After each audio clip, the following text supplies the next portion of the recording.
Hello everyone, Josh first back again with some more Epic 7 news, and today we got our second video kind of discussing some of the new characters coming to Epic 7 via the new Guilty Gear collab. Now, what we didn't expect was the hero cards have already been released thanks to GM Damanil. If you do not know where to find these at, go to the Epic 7 Stow website, then go to the left side. I believe it's under information and go to hero card. You will find all the latest hero cards and all their base stats and stuff like that, awakenings and all that good stuff.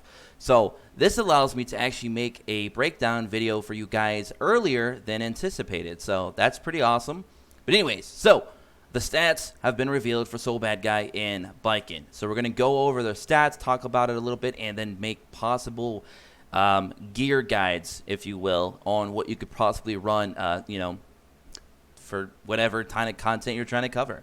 So anyways, Badguy is here. We already know he's a fire warrior, Sagittarius, and his devotion gives him defense percentage up. Very interesting. Gives him defense to the top and right side of the board. The Flame of Corruption, who scorches all enemies, even though he's a single target, just so you guys know. So his base stats: 1177 attack, defense 553, dual attack chance 5%, effectiveness 0, effect resistance 0. So he gets neither of those through awakening. Critical hit chance though goes up to 27%, so he does get some of that through awakening. He might also get some speed, I'm not too sure, but his speed does go to 119. Critical hit damage 150%, so that doesn't go up. Health is 5,542. Now, looking at these stats, him being a fire warrior, I can see that his defense and HP are a bit on the lower end. Granted, he's not a tank. I would have liked his HP to be up slightly, though, because he is a warrior. But I'm not going to complain too much because he does get quite a bit of critical hit chance, which is good because his skill set really wants you to have high crit chance, damn near 100%. His speed at 119, though, boggles my mind. They gave him 119 speed. Now, his attack is 1177. Now, I'm not going to complain about his attack, and here's why. If he was a limited character and his attack was that low for a warrior, I'd be a little bit irritated. However, he's free to play. So you gotta, take that, into perspective here when we consider his stats and his skill set. He is free to play, technically. You don't gotta summon for him. So his attack being almost 1200 is pretty good, especially with a very, I would say, decent to really good skill set, depending on your team comp and what you're trying to use them for. But that 119 speed threw me for a loop. That was a curveball I did not expect coming. Very insane. That changed my whole outlook on how I would build Badguy. So, very interesting. So, what I normally thought I was going to build him with when I was looking at his skill set, I was going to say, you know what? Let's go ahead and build him attack crit or destruction crit. Because I feel like you just want to build him pure DPS. Go in and just destroy everything. Especially if you get his counterattack off with his passive. You want to go in and take those annoying CR pushers out. You want to take those annoying self-buffers out. You just want to take those Soul Weavers out, right? But with his speed being 119, you could still do that without sacrificing a lot of damage. And what I mean by that is you could actually probably run him speed. I know a lot of you are like, oh my god, speed sets are everywhere. Everything's speed. I know, guys. But we got to take advantage of the fact that he is 119 as a warrior with high attack already and high crit chance. We got to take advantage of this. So I would say possibly to build him speed and crit. Very interesting the way they set him up. Because I feel like with speed boots, with his speed already being that high, you could get him up into the 200s without sacrificing too much DPS substats, such as critical hit damage, critical hit chance, attack percentage. I feel like you could still pull enough out of a speed set with crit to get him where you need him to be. So I would say speed, boots, speed, main stat, or crit boots, speed, main stat. It doesn't matter, however you want to work that out. Necklace needs to be crit damage if you can get it, and then ring attack percentage all the way. Try to get as much crit chance and crit damage and attack percentage from the left side and even the right side as you possibly can, and I think that's the sweet spot I feel for Soul. I did not expect him to be a very fast character, but he is indeed very fast. So that threw me for a loop, but, hey, I still feel like you want to get him to around 100% crit chance as possible. 85% if you're only using him for the element advantage and, areas like Golem 11, for example. But if you want to use them for like PvP, I'd probably say definitely go try and get them 100% if possible. Definitely squeeze as much attack out of him as you can. We still don't know his attack multipliers yet, which we should get those in a data mine after the maintenance at some point. Probably have that video for you guys tomorrow. But his speed is pretty damn insane. Like I said, I would have loved his HP to be up slightly a little bit, but I'm not going to complain for a free-to-play character, especially with 119 speed, pretty good attack, and that critical hit chance also helping his skill set as well. So not bad. I'm very, very intrigued with that. And what's very interesting is he's in a relationship, and his trust is with Dizzy, and his grudge is against Eno. Now, that's interesting. Does that confirm that Dizzy's going to be the next banner, and possibly Eno could be a free-to-play character as well? Who knows? Stay tuned. Now, this relationship chart will be the same for Baiken as well, so we're not going to talk about that when we talk about her. All right, let's go to Baiken now. Baiken is the new limited hero, Earth, Thief, Scorpio. She gives attack devotion to the entire board, all 4 spots on the formation. So she does give that attack percentage devotion if you guys are going in hard for her. I know some of you may.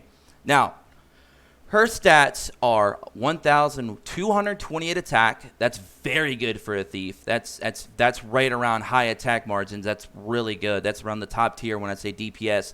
Defense, low. Of course, we already knew that. She's a thief. You know, it's to be expected. Dual attack chance 5%, nothing there. Effectiveness, effect resistance, you know, whatever. I would have liked to have gotten at least maybe 1 effectiveness out of that though, because she does do a lot of bleeding, so therefore she's gonna need a lot of effectiveness for all of her debuffing. Her critical hit chance is 23%, so it looks like she picks up a little bit from her awakenings there. 6,266 HP, 6,200 HP for a thief.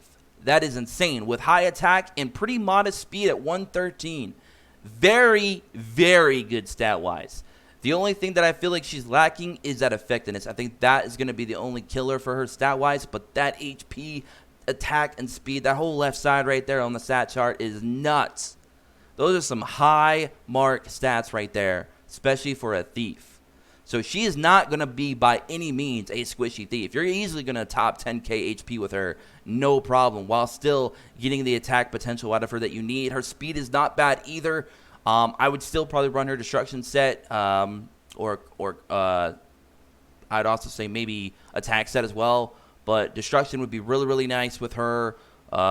With crit, obviously. The only thing that it kills me about her compared to Soul is not only does she need attack potential, she needs that critical hit chance up, and she needs that effectiveness because she does a lot of debuffing, and I feel like that's where you're gonna have to find a real good sweet spot. So for her, it's not gonna be only the option that isn't gonna only be crit with attack or crit with destruction, or even if you want to run speed and crit, that's fine as well.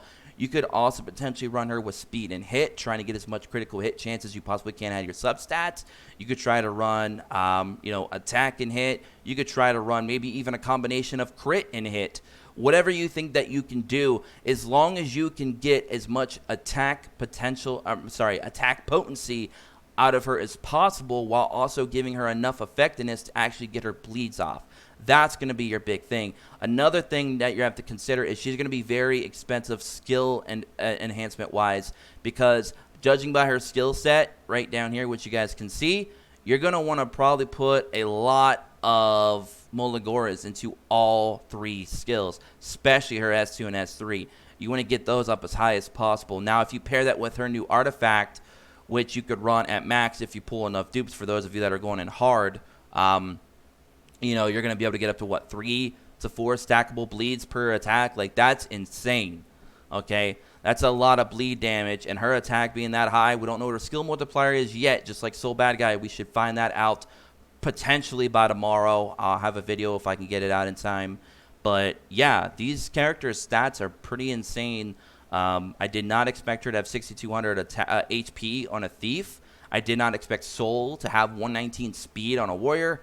Just very, very interesting stats here, but at least they both are getting somewhat critical hit chance. I would have loved to have gotten more effectiveness on Baiken, though, for the fact that her whole skill set relies on it.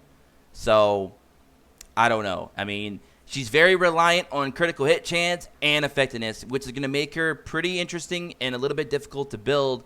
She's definitely probably not going to be She's probably not going to be new player friendly, I would say, because of the amount of skill enhancement you're going to need, the way you got to build your gear. It's not going to be easy. It's going to be a challenge. But if you succeed in that challenge, it's probably going to be worth it. I have a feeling she's going to be probably one of the harder hitters in the game, especially as a thief. Like I said, we don't know her skill multiplier yet, so the verdict is not out on that yet.